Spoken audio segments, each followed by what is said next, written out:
तो जैसा कि लास्ट एपिसोड में हम लोगों ने देखा था कि लियो ने ये किन्वू को फाइट में हरा दिया होता है और उसके बाद वो उसकी स्पिरिट सोल को एक सील मार्क लगाकर अपने कंट्रोल में भी कर लेता है ताकि फ्यूचर में वो कभी भी उसके लिए कोई प्रॉब्लम क्रिएट ना कर सके। मगर साथ में वहां पर लुया और वो टाइगन बॉय भी होता है जो कि उसे मारने के लिए पहले से ही वहां पे मौजूद था।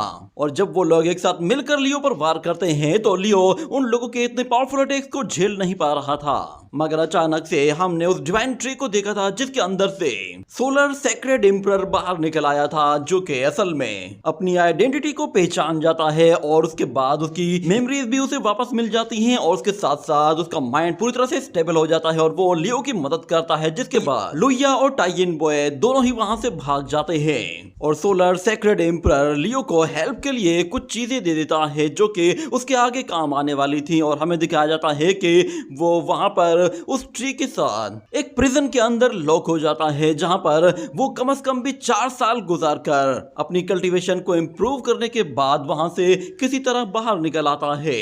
मगर बाहर निकलने के बाद वो अपनी पावर्स के बारे में कहता है कि कुछ देर पहले किन्वू के साथ फाइट करते हुए मैंने जो पावर यूज की थी वो डिवाइन फोरबिडन डोमेन लेवल है।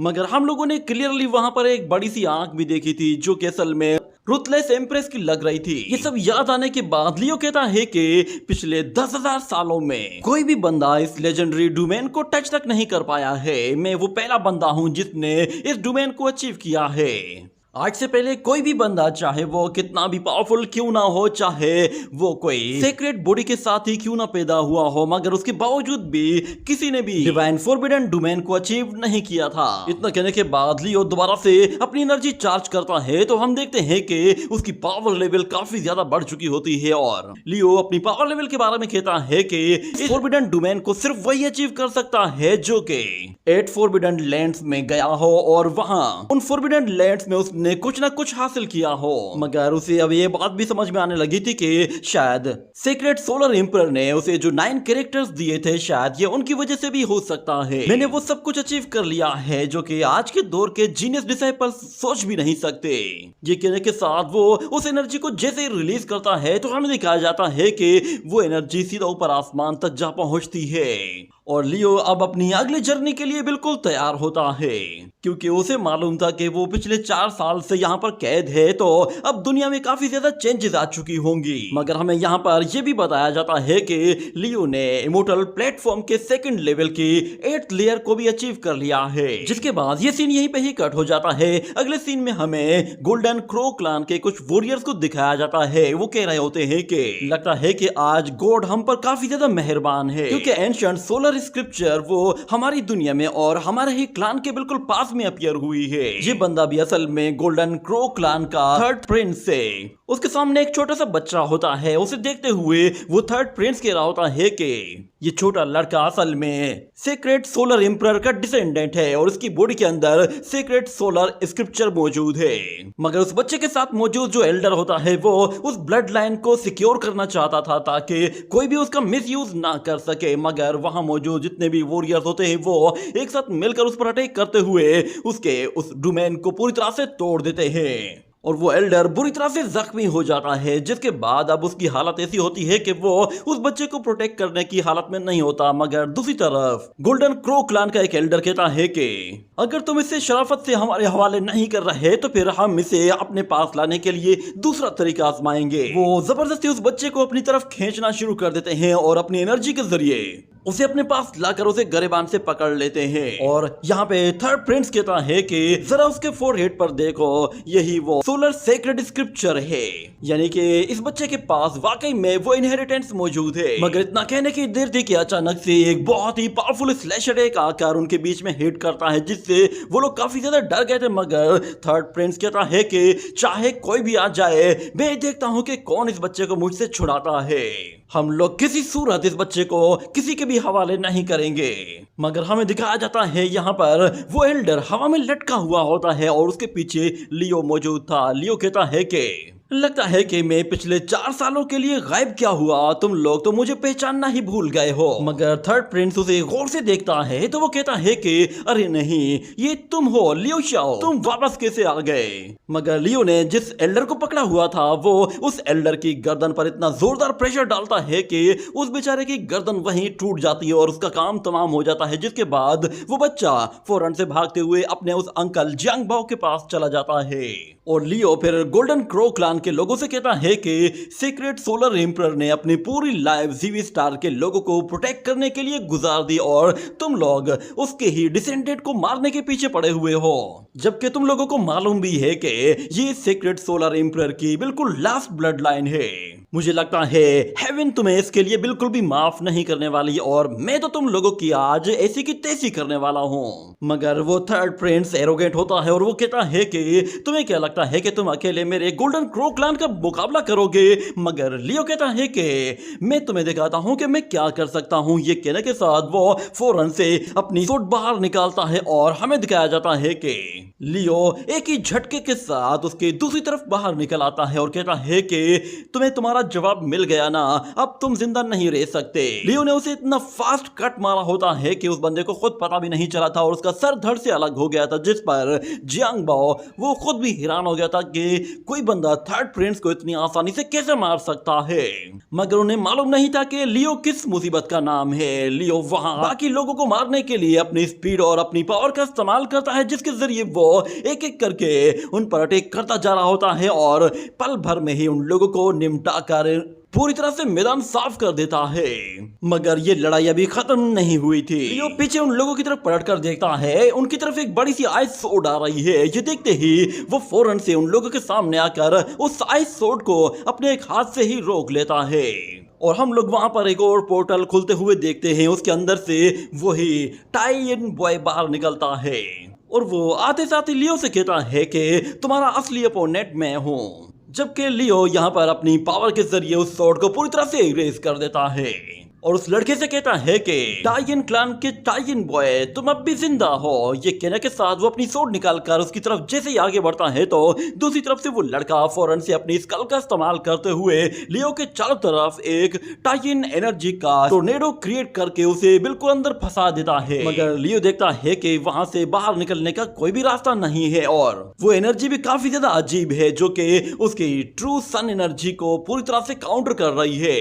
लियो उस एनर्जी को डिस्ट्रॉय करने के लिए जैसे ही अपनी सन पावर को यूज करने लगता है तो हमें दिखाया जाता है उसके ट्रेजर में मौजूद सन एनर्जी पूरी तरह से इरेज हो जाती है, यानी कि वो उस टोर्नेडो के अंदर अपनी पावर्स को यूज नहीं कर पा रहा था। और अचानक से वहां पर कुछ इविल बर्ड्स आते हैं जो कि लियो पर अटैक करने की कोशिश कर रहे होते हैं, जिस पर लियो समझ जाता है कि ये लड़का मेरे ऊपर अपनी मून पावर को यूज कर रहा है। मगर वो टाइन बॉय कहता है कि इस दुनिया में हर एक चीज के पास अपनी नेचुरल पावर्स मौजूद होती है और इसी तरह मेरे पास भी तुम्हारी ट्रू सन पावर का एक बहुत ही अच्छा नेचुरल इनकाउंटर मौजूद है। वो टाइन बॉय जब उस छोटे लड़के की तरफ देखता है तो वो छोटा लड़का उस पहाड़ से नीचे गिरने वाला था, मगर उसका वो एल्डर उसे नीचे गिरने से बचा लेता है। जिसके बाद वो उस बच्चे की तरफ आगे बढ़ते हुए कहता है कि अच्छा तो सीक्रेट सोलर एम्परर की ट्रू स्क्रिप्चर वो तुम्हारी बॉडी के अंदर है, मगर अब वो मेरी होने वाली है। लियो ये बात जैसे ही सुनता है तो वो फौरन से उसे बचाने के लिए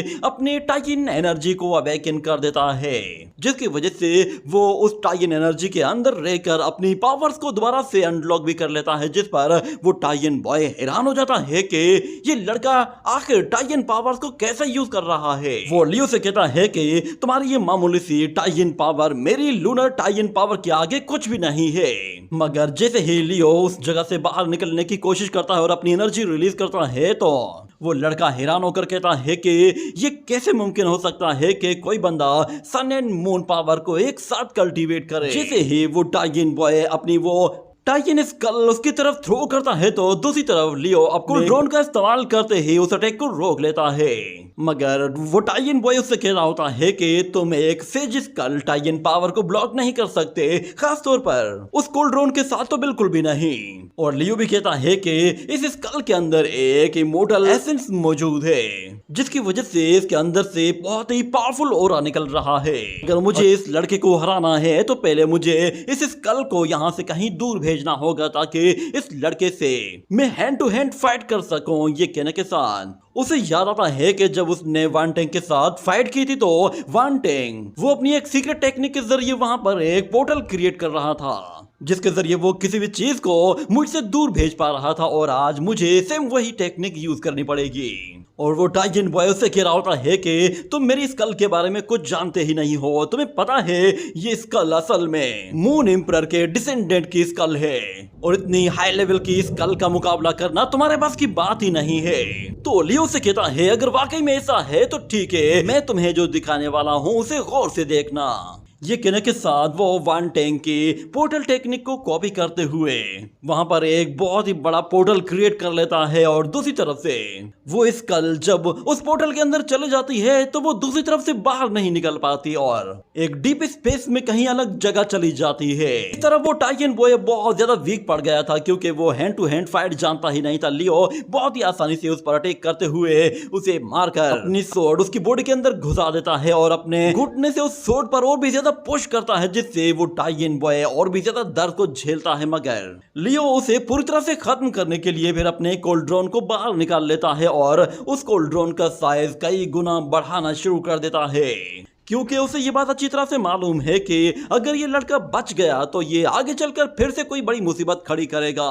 वो टाइजन बॉय जब ये देखता है तो वो लियो से कहता है कि अगर तुमने ऐसा किया तो तुम नहीं बचोगे। मगर लियो को उसकी कोई परवाह नहीं होती और वो अपना वो कोल्ड्रॉन उसके ऊपर दे मारता है और दोबारा से वही पोर्टल ओपन करके उस स्कल को अपने पास बुला लेता है, जिससे वो स्कल अब उसके कंट्रोल में आ जाती है। और लियो कहता है कि अब इससे मैं अपनी मून पावर को इनहेंस कर सकता हूँ। जिसके बाद वो नीचे उस छोटे बच्चे और उस एंसेस्टर के पास आता है तो वो देखता है कि उस ओल्ड मैन की हालत काफी ज्यादा खराब हो चुकी है और वो बच्चा उससे रोते हुए कह रहा होता है कि जियांग बाओ प्लीज मुझे छोड़कर मत जाओ, मेरे पास तुम्हारे अलावा और कोई भी नहीं है।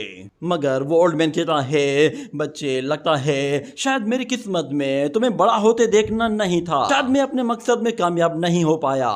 सीक्रेट एम्परर वो मुझ पर काफी ज्यादा नाराज होंगे क्योंकि मैंने अपना काम अच्छी तरह से नहीं किया है। मगर लियो से कहता है कि मैं सीक्रेट सोलर एम्परर से मिल चुका हूं और सीक्रेट सोलर एम्परर ने एक मर्तबा मेरी मदद भी की है, इसीलिए मैं जब तक यहाँ मौजूद हूं और मेरी जान में जान बाकी है तब तक इस लड़के को कोई हाथ भी नहीं लगा सकता। ये सुनकर वो एल्डर कहता है कि इसके लिए तुम्हारा बहुत बहुत शुक्रिया, मैं चाहता हूँ कि तुम इसे प्रोटेक्शन में ले लो। जिसके बाद लोंग बाओ अपना हाथ ऊपर उठाता है तो उसका हाथ इरेज होना शुरू हो जाता है, जिस पर वो लड़का रोना शुरू कर देता है और लोंग बाओ से कहता है कि प्लीज मत जाओ, मेरे पास तुम्हारे अलावा कोई भी नहीं है, मेरी कोई फैमिली ही नहीं, मैं किसके पास जाऊंगा। मगर वो बॉडी पूरी तरह से इरेज हो चुकी थी। जिसके बाद वो बच्चा बिल्कुल उदास होकर कहता है कि न मेरे पास माँ है, न मेरे पास बाप है, ना ही मेरे पास कोई बहन है, ना कोई भाई है, सबके सब लोग इस दुनिया से चले गए हैं, अब मैं बिल्कुल अकेला रह गया हूँ। इतना कहने के बाद वो अपने सामने एक छोटी सी गिलहरी को देखता है तो वो उससे कहता है कि क्या तुम अपनी फैमिली को मिस करते हो। मगर वो गिलहरी वहां से फौरन से भाग जाती है और फिर लियो से कहता है कि टोंग टोंग तुम्हारी फैमिली में मौजूद जितने भी लोग थे वो सिर्फ और सिर्फ तुम्हें बचाना चाहते थे ताकि तुम एक हैप्पी लाइफ जी सको। पर वो लड़का कहता है क्या इस बात पर मुझे रोना चाहिए। तो लियो कहता है कि अगर तुम रोना चाहो तो तुम रो सकते हो, वैसे भी रोने में कोई बुराई नहीं है। और वो लड़का फिर लियो से ही कहता है क्या तुम अपनी फैमिली को मिस करते हो। तो लियो कहता है कि हाँ मैं भी करता हूँ और मुझे तो अपनी फैमिली से मिले हुए बहुत ही लंबा टाइम हो चुका है, पता नहीं वो लोग किस हाल में होंगे, मैंने बहुत ही लंबे टाइम से उन लोगों को देखा तक नहीं है। ये सुनकर वो लड़का कहता है कि हाँ अब मैं समझ पा रहा हूँ, अब मैं बिल्कुल भी नहीं रोने वाला। ये कहने के साथ वो अपने आंसू पोंछता है और फिर लियो के पास जाकर खड़ा हो जाता है और कहता है कि प्लीज मुझे अपना डिसाइपल एक्सेप्ट कर लो क्योंकि मैं भी तुम्हारी तरह बहुत पावरफुल बनना चाहता हूँ। तो लियो कहता है कि अच्छा तो तुम भी इतने पावरफुल बनना चाहते हो जितना कि मैं हूँ, पर तुम्हारे पास तो सीक्रेट सन इनहेरिटेंस मौजूद है और तुम मुझसे बहुत ही आगे जा सकते हो। इस दुनिया में बहुत सारे सेक्ट्स हैं जो कि तुम्हें बचाना चाहते हैं, मेरे ख्याल से तुम्हें उन सेक्ट्स के पास होना चाहिए। मेरे साथ रहने की वजह से तुम हर वक्त किसी न किसी मुसीबत में फंसते रहोगे। मगर वो लड़का फिर भी जिद करता है और लियो के आगे झुक कर कहता है कि मास्टर प्लीज मुझे अपना डिसाइपल बना लीजिए। ये सुनकर लियो चौंक जाता है कि ये मुझे मास्टर कह रहा है। इतने में उसे याद आता है कि उसके भी तो अपने मास्टर्स थे। सबसे पहले मास्टर की युआन, उसके बाद मास्टर फेंगजुओ, बाद गॉड किंग टाइशु और फिर वो एंशिएंट सेज। सब लोगों ने लियो की हमेशा मदद की थी, जिसकी वजह से लियो आज यहाँ तक पहुंचा है। मगर वो काफी सरप्राइज होता है और कहता है कि क्या मैं वाकई एक मास्टर बन चुका हूँ। मगर अगले सीन में हमें दिखाया जाता है कि जब वो बच्चा सो रहा होता है तो अचानक से उसकी ट्रू सीक्रेट बॉडी वो अपने आप ही रिएक्ट कर रही होती है और लियो कहता है कि इसके पास वाकई में ट्रू सीक्रेट बॉडी है और इस एज में इस तरह की बॉडी का सरवाइव करना बहुत ही ज्यादा मुश्किल होगा। और न जाने कितने ही सीक्रेट सोलर एम्परर वो बहुत ही कम एज में मार दिए गए थे। मगर क्योंकि ये लड़का इतनी देर तक सरवाइव कर गया है और इस एज तक पहुंच गया है तो जरूर इसमें कुछ न कुछ खास होगा। इसकी बॉडी में मौजूद जो सन एनर्जी है वो इसे जिंदा रखने में इसकी मदद कर रही है। इतना कहने के बाद वो सीक्रेट एम्परर के दिए हुए 9 कैरेक्टर्स को बाहर निकालता है और उन 9 कैरेक्टर्स को फौरन से उस लड़के की बॉडी के अंदर ट्रांसफर करते हुए कहता है कि शायद ये सीक्रेट 9 लेटर्स इसकी बॉडी में जाकर इसकी कोई मदद कर सकते हैं। ये कहने के बाद अचानक लियो को वहां पर 9 सीक्रेट बॉडीज दिखाई देती हैं जो कि असल में उस बच्चे को मार्शल आर्ट सिखा रही होती है। और फिर अगले दिन से ही उस लड़के की ट्रेनिंग शुरू हो जाती है, जिसके बाद वो लियो से कहता है कि मास्टर जब भी मैं नींद में जाता हूं तो मुझे ऐसा फील होता है कि जैसे वहां मेरी नींद में कोई एंशिएंट बॉडी आती है और वो मुझे मार्शल आर्ट टेक्निक सिखाती है। ये सुनने के बाद लियो को ये बात अब कंफर्म हो जाती है कि वो एंशिएंट बॉडी कोई सीक्रेट एम्परर की बॉडी है और अब पता चला कि ये लड़का इतनी तेजी से कल्टीवेट कैसे कर पा रहा है और इतनी तेजी से क्यों ग्रो कर रहा है। जरूर इसकी बॉडी के अंदर ट्रू सीक्रेट सन स्क्रिप्चर मौजूद है। इसका मतलब ये है कि ह्यूमंस में अभी भी एक सीक्रेट सोलर एम्परर मौजूद है। लियो उसे यहाँ पर कुछ महीनों तक कंटिन्यूसली ट्रेन कर रहा होता है और फिर एक दिन ऐसा आता है कि जब लियो से कहता है कि टोंग टोंग हम लोगों ने एक साथ मिलकर काफी प्रैक्टिस कर ली है और हम लोगों ने एक अच्छी फाउंडेशन भी बिल्ड कर ली है। अब मुझे अपने घर वापस जाने के लिए कुछ और रिसर्च करनी होगी। जिसके बाद ये सीन यहीं पे ही कट हो जाता है। अगले सीन में हमें पर्पल फिनिक्स गर्ल को दिखाया जाता है। वो वहां पर एक यंग लॉर्ड के पास आती है और उससे कहती है कि वो ब्रॉन्ज शिप जीवी स्टार प्लेनेट के पास आकर रुकी थी। मगर उसके बाद वहां पर अचानक से ह्यूमन एम्परर यान शुआन वो कहीं से अपीयर हुआ था और वो अचानक से इतना पावरफुल बन गया था कि 1000 हेड डीमन वो भी उसका मुकाबला नहीं कर पाया। और मुझे लगता है कि अभी तक तो शायद वो उस बैटल को हार चुका होगा। इस वार के बीच में हम लोगों ने एक और सीक्रेट होली बॉडी का ऑरा भी फील किया था। इस वक्त हमारे क्लान में बहुत ज्यादा पैनिक है और हम लोग आपके ही ऑर्डर का इंतजार कर रहे हैं। जबकि दूसरी तरफ हमें दिखाया जाता है उसके सामने एक बड़ा सा अंडा होता है और उसके अंदर से एक आवाज आती है कि चलो उस बंदे से तो हमारी जान छूट गई। अब हमारे रास्ते में बहुत कम लोग हैं और अब हमारे रास्ते में रुकावटें भी नहीं होंगी। ओल्ड डीमन टोंग फेंग वो इस वक्त अपनी खुद की पर्सनल प्रॉब्लम से जूझ रहा है, इसीलिए फिलहाल उसे तंग करने की कोई जरूरत नहीं। जहां तक बात लियो शाओ की है तो वो बिल्कुल चेंज है और हमारे रास्ते में कोई बड़ी रुकावट खड़ी कर सकता है। हम लोगों ने पहले भी वान टैंक के साथ जब उसे फाइट करते हुए देखा था तो उस वक्त भी उस सीक्रेट बॉडी ने कुछ अजीब तरह की पावर्स यूज की थी और मुझे वो लड़का बिल्कुल भी पसंद नहीं आ रहा क्योंकि वो अब मेरे लिए बड़ा सरदर्द बनता जा रहा है। जिस पर वो लड़की समझ जाती है कि उसे क्या करना है। वो कहती है कि हम लोग लियो शाओ से जुड़े हुए उसके जितने भी दोस्त यार हैं उन सबको एलिमिनेट कर देते हैं क्योंकि यही वो उसके दोस्त हैं जो कि हमेशा उसे पावर अप करने में उसकी मदद करते हैं। ये कहने के बाद हमें दिखाया जाता है कि वो गर्ल अचानक से अपने क्लान के सामने आती है और कहती है कि हमारा डिवाइन सन वो बहुत जल्द अब इस दुनिया में आने वाला है और हमारे एंसेस्ट्रल किंग्स भी वो भी अब रिटर्न होने वाले हैं। जब हम लोग एक साथ मिल जाएंगे तो हम लोग डोंगहुआंग वर्ल्ड पर पूरी तरह से तबाही फेर देंगे और हर जगह हमारा ही राज होगा। उसके सामने मौजूद एक लड़की होती है। वो कहती है क्या सेलेस्टियल ब्लड लाइन वो अवेकन होने वाली है। तो दूसरा वाला कहता है कि हम लोग उन ह्यूमंस का पूरी तरह से सफाया कर देंगे, यहाँ तक कि हेवेंस तक को भी नहीं छोड़ेंगे। और पर्पल फिनिक्स गर्ल उन लोगों से कहती है कि उन लोगों को हमारे आगे घुटने टेकने ही होंगे और हम लोग पूरी हेवेंस पर कब्जा करेंगे। अगले सीन में हमें दिखाया जाता है कि डीमंस ने ह्यूमन वर्ल्ड पर हमला कर दिया होता है और लियो के जितने भी दोस्त होते हैं वो सारे के सारे उन्हें रोकने की कोशिश कर रहे होते हैं, मगर वो सब लोग उसमें फेल हो चुके थे और डीमंस का हमला इतना तगड़ा होता है कि उन्हें रोकना उन सब लोगों के बस की बात नहीं थी।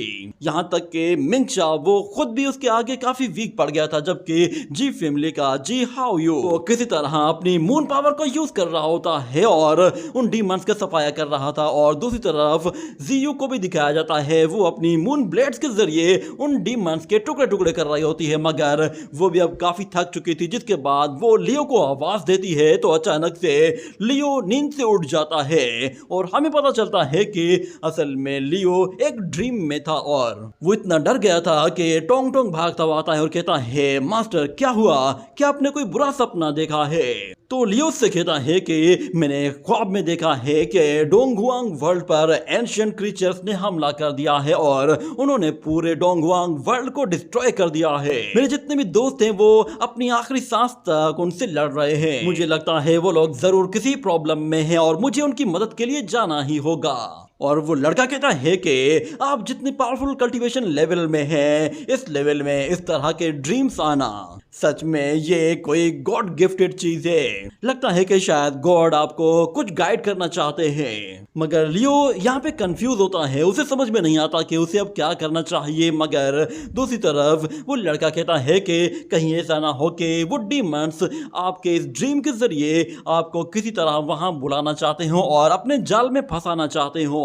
मगर आपने जब भी डोंगहुआंग वर्ल्ड का कोई सपना देखा है तो डोंगहुआंग वर्ल्ड हमेशा किसी न किसी खतरे में ही होता है। क्या आपका अपना घर वो डोंगहुआंग वर्ल्ड के अंदर है? तो लियो कहता है कि क्या कहा घर? ये कहकर वो थोड़ा सा खामोश हो जाता है, जिस पर वो लड़का कहता है कि क्या हुआ मास्टर, क्या मैंने कुछ गलत कहा है? मगर लियो फौरन से खड़ा हो जाता है और कहता है कि टोंग टोंग तुम बिल्कुल सही कह रहे हो, मेरा असली घर वो अर्थ पर है, मगर बिग डिपर यानी कि डोंगहुआंग वर्ल्ड वो मेरा दूसरा घर है जहां मैं अपनी दुनिया से ट्रेवल करके आया था और मैंने अपनी कल्टीवेशन को यहां से ही स्टार्ट किया था। मेरे सारे के सारे दोस्त वो इस वक्त डोंगहुआंग वर्ल्ड के अंदर हैं और वो लोग मेरा ही इंतजार कर रहे हैं, इसीलिए मुझे उनके पास वापस जाना ही होगा। ये सुनकर वो लड़का थोड़ा सा उदास हो जाता है और कहता है कि आपसे पहले मेरे पास मेरी सिस्टर थी, मेरा ब्रदर था, मेरी माँ थी, मेरा बाप भी था, मगर उन लोगों के जाने के बाद मेरे पास ओल्ड जियांग था, मगर वो भी चला गया। अब मेरे पास सिर्फ आप ही हैं और अब आप भी जाने की बात कर रहे हैं। आप जहां भी जाना चाहते हैं प्लीज मुझे भी अपने साथ ले जाइए, मैं हर जगह आपके साथ जाऊंगा। ये सुनकर लियो मुस्कुराता है और कहता है कि चलो पहले मैं तुम्हें जरा दो नए लोगों से मिलवा देता हूँ। ये कहने के बाद वो उस बच्चे को लेकर फौरन से लिटियान और यांग के पास आता है और वो दोनों ब्रदर लियो से कहते हैं कि सोचा भी नहीं था कि तुम उस प्रिजन से बाहर निकल पाओगे, पर तुम्हारे बाहर आने पर हम तुम्हें कांग्रेचुलेशन कहते हैं। उम्मीद है कि तुमने वहां पर कुछ ना कुछ अचीव जरूर किया होगा। और यहाँ पर लिटियान वो उससे डोंगहुआंग वर्ल्ड की बातें करना शुरू कर देता है और लियो को उसकी बातों से ऐसा फील हो रहा होता है कि जैसे वो लोग अब ज़िवी स्टार को छोड़कर डोंगहुआंग प्लेनेट की तरफ जाना चाहते हैं।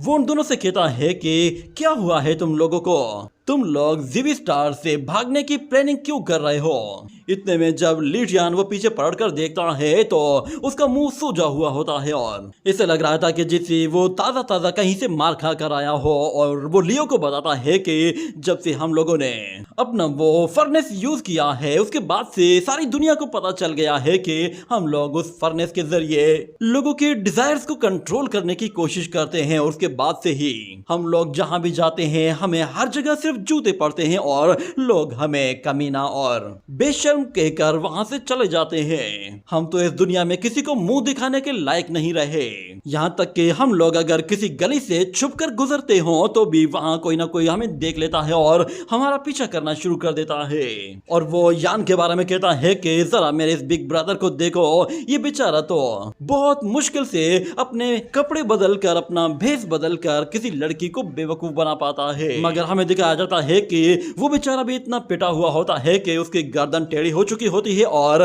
उसका एक हाथ भी इंजर्ड हो चुका होता है। मगर उसके बावजूद भी यान कहता है कि मैं अब भी थोड़ा सा बेहतर परफॉर्म कर रहा हूँ। मगर टोंग टोंग उन पर हंसते हुए उनका मजाक उड़ाता है और कहता है कि लगता है कि आप दोनों की किस्मत में हमेशा इसी तरह पिटना ही लिखा हुआ है। तो लिटियन कहता है ये लड़का कहाँ से आ गया और ये हमारे सामने इस तरह की बात क्यों कर रहा है। तो फिर यान वो लियो से कहता है कि इस लड़के की बॉडी देखकर ऐसा लग रहा है कि जैसे ये एक खास फिजिकल बॉडी के साथ पैदा हुआ है। तो लियो ने बताता है कि इसके पास ट्रू सन सेक्रेड इनहेरिटेंस मौजूद है। तो यान कहता है ये तो बहुत अच्छी बात है, इस लड़के के अंदर काफी टैलेंट है, मुझे सिर्फ इस लड़के को कुछ साल ट्रेन करने दो, उसके बाद ये पूरी दुनिया पर राज करेगा। मगर टोंग टोंग तो उन्हें चिढ़ाना शुरू कर देता है, जिस पर लिटियन को उस पर गुस्सा आता है और वो कहता है तुम्हारी हिम्मत कैसे हुई ऐसा करने की। मगर टोंग टोंग तो इतना हिम्मत जुटा लेता है कि वो फौरन से जाकर लिटियन के पैर के ऊपर जोर से लात मारता है और उन लोगों से कहता है कि सॉरी मेरे कमीने अंकल, मैं सच में ऐसा नहीं करना चाहता था। मगर लियो उन लोगों से अपने काम की बात करता है और कहता है कि मैं फौरन से स्टार डोमेन को क्रॉस करके वापस से डोंगवांग वर्ल्ड में जाना चाहता हूँ और उसके लिए मुझे 5 पिलर अल्टर ढूंढना होगा। क्या तुम लोग जानते हो कि वो मुझे कहाँ मिलेगा? तो वो दोनों उसे बताते हैं कि तुम्हें अगर वो 5 पिलर अल्टर ढूंढना है तो उसके लिए तुम्हें दोबारा से 8 व्यू पैलेस में जाना होगा। वहां तुम उस 5 पिलर अल्टर को आराम से ढूंढ लोगे। मगर मैं तुम्हें बता दूं कि उस 5 पिलर अल्टर पर जिन ट्यानडी ने अपनी सील लगाई हुई है, इसीलिए फिलहाल कोई भी उस अल्टर को यूज नहीं कर सकता। जिन ट्यानडी जब से वो आइसोलेशन में गया है उसके बाद से उसकी तरफ से कोई भी न्यूज नहीं आई है। वो अपने पीछे बस 2 यंग लोगों को छोड़कर गया था और उन दोनों में से एक को तो तुमने ऑलरेडी मार दिया है, जबकि दूसरा वाला अभी भी वो नेचुरल हर्ब्स इकट्ठे कर रहा है। मेरे ख्याल से अब 8 व्यू पैलेस में कोई भी नहीं है तो तुम 5 पिलर अल्टर को आराम से ढूंढ सकते हो। ये सुनकर लियो कहता है कि अगर वहां पर स्पिरिचुअल हर्ब गैदरिंग वॉरियर मौजूद है तो फिर उसके पास तो जाना ही होगा। ये कहने के साथ ही ये एपिसोड यहीं पे ही एंड हो जाता है।